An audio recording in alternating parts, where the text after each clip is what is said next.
You know, ladies and gentlemen, Christianity is the largest, fastest growing religion in the world. It is not Islam, it is not Hinduism, it is not Buddhism, it is Christianity. But you don't hear about it in the news media, the persecution of Christians, which is rampant all over the world, especially in so-called Muslim countries. Gary Lane has that story. More people around the world embrace Christianity than any other religion, and Christians are the most persecuted. They face beatings, imprisonment, and even death. And it's not just happening in Islamic countries. Radical Islam could fall off the planet tomorrow and Christians would not be safe. It's coming from governments and religious militants seeking to violently advance their radical ideology.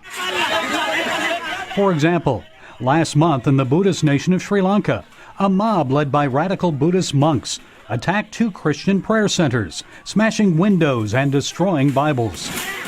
North Korea is the worst offender. For the past 12 years, it has topped the annual watch list of persecuting countries. Overall, it's Muslim countries where Christians face the greatest risk. In 36 of the top 50 countries on our world watch list, Islamic extremism is the main driver of persecution. It's very dangerous to be a Christian in a country where Islamic extremism is prevalent. We have with us our very dear friend, author, contributor, and he's the contributor of our news department, Raymond Ibrahim. He has a book that I thought was fascinating called Crucified Again. It's still available in bookstores or on Amazon. It's called Crucified Again, Exposing Islam's New War on Christians. Raymond, good to have you back. God Thanks for having me back, Pat. Thank you. Hey, listen, why do the Muslims hate Christians so bad, and why is there such violence? You grew up in Egypt. You understand this. You speak, Arabic fluently, and you're a scholar of this historical trends. Well, what's the deal? The deal is this really goes back to the dawn of Islam. And if anyone takes the time to explore the scriptures of Islam, the Quran, the Hadith, and so forth, you will find that there is a very supremacist element to Islam. Yeah. And in fact, that was one of its appeals. Muhammad, when he went on his raids, the whole point was to empower his followers, to give them what they want, and to put them upon higher above the infidels, which includes chief and foremost among them Christians. And so this has been a very long history, and again, it's always amazing to me because of all the things that that are so well documented, it's this fact. If you really go to the primary historical sources, you will see that what we're talking about today has been happening for 14 centuries, and in this very same exact patterns. You know, Obama got up in the United Nations and he says this man is a prophet and he needs to be honored as a prophet, and anybody who won't honor him as a prophet, is something wrong with him. Well, I mean, what does this guy do? I mean, we're talking about Muhammad. He preached hate. Well, again, this is it. We have facts, we have reality. You know, there was in the 60s, there was a movement in the academic community that really discounted everything we knew about Islam. It said this was a product of these so-called Orientalists who had an axe to grind, and everything they said was wrong, and they were stereotyping Muslims, et cetera, et cetera. And yet, if you really step back today and look, what they said was much more applicable to what we're hearing coming from the ivory towers about Islam's misunderstood, Islam is peaceful, et cetera, et cetera. And so he, of course, and many others follow that narrative, and mainstream public follows it. And then in the meantime, in reality, is what we're talking about, which is... What are the countries that are the worst in terms of persecution of Christians?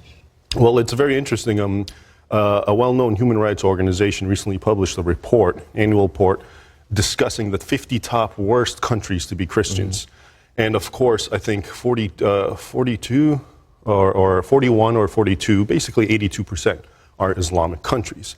And what's really eye-opening to me is if you look at the top 10 worst countries, 4 of them are the ones that the U.S. has liberated and brought democracy to.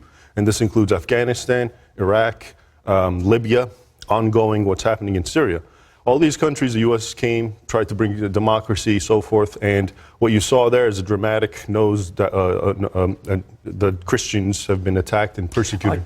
You know, I had a friend, I have a friend who's a Christian from Iraq, and he said, look, under Saddam Hussein, the Christians didn't have that bad a deal. He protected them.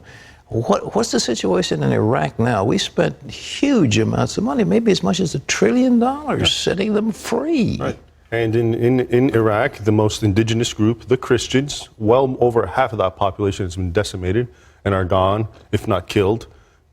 Dozens of their churches, including ancient ones, have been destroyed. And this paradigm has happened everywhere that a secular autocratic leader has been ousted.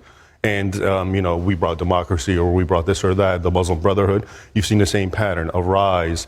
And this is what's so troubling about this when you compare it to the persecution of other Christians in other non-Muslim countries. For example, let's say Korea, which also is bad.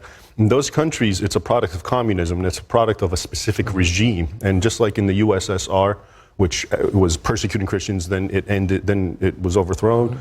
Christian persecution ended. In the Islamic world, this is the opposite. You get rid of these autocrats, and it gets worse. Why? Because it's part and parcel of the civilization and the culture of the Islamic world. You are from Egypt. Now, the military has ousted the Brotherhood. Tell us about the Brotherhood. Tell us about the military. I mean, and the United States has condemned the military. What's the story? It's amazing, and again, it's one of these. It was exacerbated by the mainstream media narrative, which had nothing to do with reality. What happened is in Egypt, you had millions, up to 40 million people went to the streets wanting the Morsi government out due to its corruption and its trying to push an Islamist agenda on everyone. And the military finally acted on it. It actually ousted him out, and it was a glorious day. It's actually it happened on July 4th. It's almost like Egypt's July 4th, but it could have been a great story. And in the West, it was just portrayed immediately as a small coup that was orchestrated by just the military, and that the overwhelming majority of Egyptians don't want this. This is not the truth.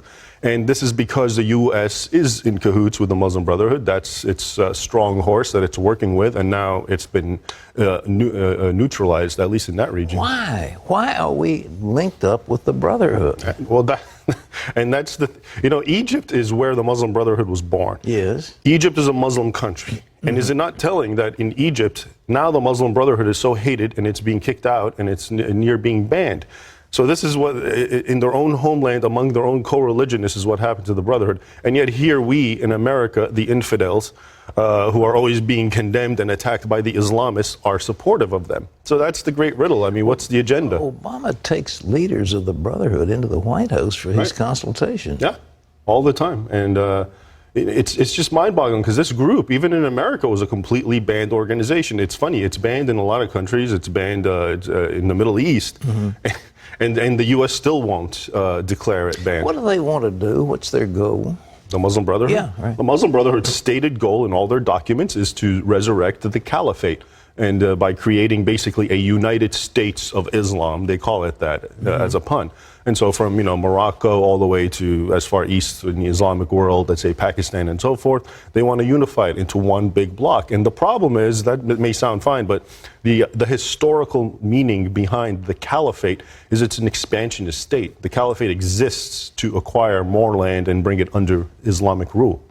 And here we're saying, well, why shouldn't they band together and so forth? George Bush said Islam is the religion of peace, and I stood against that, and I was condemned, and people said, you don't know what you're talking about. And I said, we elected him as CEO, not chief rabbi. Well, what is it? It's not a religion of peace, is it? It's not a religion of peace. Look again at this report.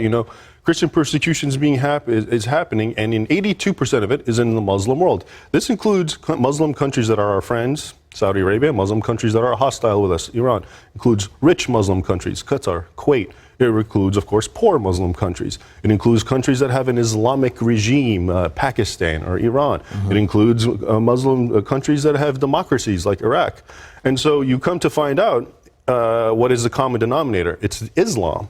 And there's no escaping this. And this is why I call it, the great elephant in the Muslim persecution room, because no one wants to address why it is that the lion's share of this is happening in the Islamic world. And yet, to me, what is more eye-opening about the nature of this religion than when you see all of these facts in all these different countries, different contexts, and you see one common persistent theme? Raymond, I appreciate what you're doing. This book, ladies and gentlemen, is this still available? Yeah, it is. Amazon and many bookstores. Crucified Again. You really ought to read it, folks. It's unbelievable. And this is available wherever books are sold, but Amazon particularly. It's called Crucified Again, Raymond Ibrahim. Raymond, God bless you. God bless you, Pat. Thank you. Thank you.